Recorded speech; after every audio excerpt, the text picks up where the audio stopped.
तर या ठिकाणी आपल्याला क्वेश्चन नंबर 43 सॉल्व करायचा आहे। तर क्वेश्चन नंबर 43 दिलेला आहे, the angle of banking theta for metre gauge railway line is given by theta is equal to tan inverse 1/20। तर मीटर गेजचा अर्थ काय, तर त्या ट्रॅकची जी लेंथ आहे, दोन ट्रॅकमधले डिस्टन्स ते किती असणार, 1 मीटर असेल। ठीक आहे, तर त्याच्यात थिटाची व्हॅल्यू दिली आहे टॅन इनवर्स 1/20। तर आपल्याला फाइंड करायचं आहे what is the elevation of outer rail above the inner rail. तर आउटर रेलचं जे इलिव्हेशन आहे, किती पार्टने तुम्ही त्याला उंच करणार आहे, तो आपल्याला फाइंड करायचा। आणि हा जो क्वेश्चन आहे तो 2021ला आलेला आहे। तर याचे 4 ऑप्शन आहे, A option 20 centimetre, B option 10 centimetre, C option 0.2 centimetre आणि लास्ट डी ऑप्शन 5 सेंटीमीटर।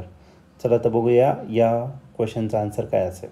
तर या क्वेश्चनमध्ये तुम्हाला एक अँगल ऑफ बँकिंग दिलेला आहे। अँगल ऑफ बँकिंग थिटाने रिप्रेझेंट केला जातो आणि हा जो थिटा आहे तो दिलेला आहे तुम्हाला टॅन इनवर्स दिलेला आहे। टॅन इनवर्स 1/20 एवढा दिलेला आहे। ठीक आहे, म्हणजे काम करू, याच्यावरून टॅन थिटा भेटून जाईल आपल्याला।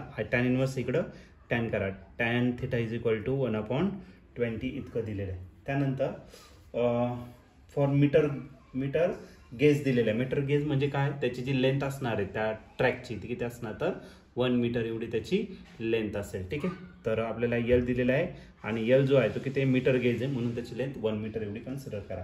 पुढे काय सांगितलं, what is the elevation of the outer rail about inner rail.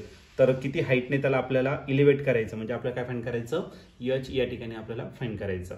एक बघा, सुरुवातीला ओरिझोंटल रोड असेल आणि या रोड रेल्वे ट्रॅकची जी लेंथ आहे, ही लेंथ आहे 1 metre, L is equal to किती 1 मीटर। आणि नंतर आउटर एज आपल्याला काय करायचं आहे, रेज करायचा आहे। किती आहे, किती याच्याने, तर एच एवढ्या हाईटने आपल्याला त्याला रेज करायचं। आणि या ठिकाणी जर तुम्ही अँगल जर घेतला तर असेल थिटा, आणि या थिटालाच म्हटलं जातं अँगल ऑफ बँकिंग।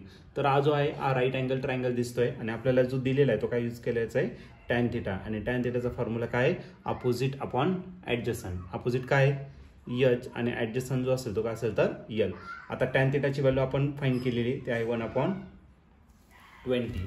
एच आपल्याला फाइंड करायचा आहे आणि जो यल दिलेला आहे तो किती दिला आहे, तर 1 मीटरचा दिलेला आहे। ओके, तर एक काम करा, एच फाइंड करायचा आहे, 1 इकडे घेऊन टाका, म्हणजे एच आपला काय भेटेल, तर 1/20 भेटेल।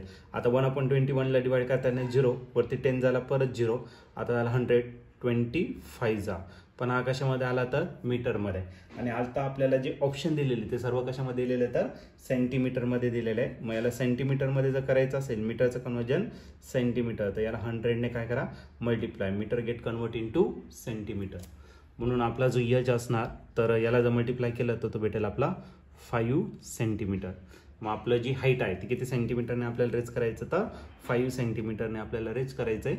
आणि जर तुम्ही ऑप्शन जर चेक केलं तर ऑप्शन नंबर डी हा आपला करेक्ट ऑप्शन आहे जो मॅच होतोय।